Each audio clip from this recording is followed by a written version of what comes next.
ఉద్దేశపూర్వకంగా పాపం వాలంటీర్స్ వీళ్ళే వేసుకున్నారు.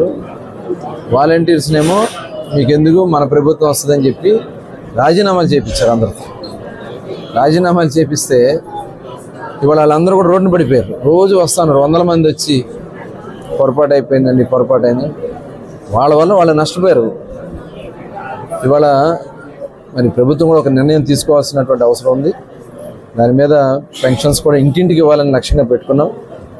మరి ఇమ్మీడియట్గా దాని మీద కూడా PDDRDAతో మాట్లాడి వారికి కూడా ఒక ఆలోచన గవర్నమెంట్ కూడా తీసుకోవడం జరుగుతుంది.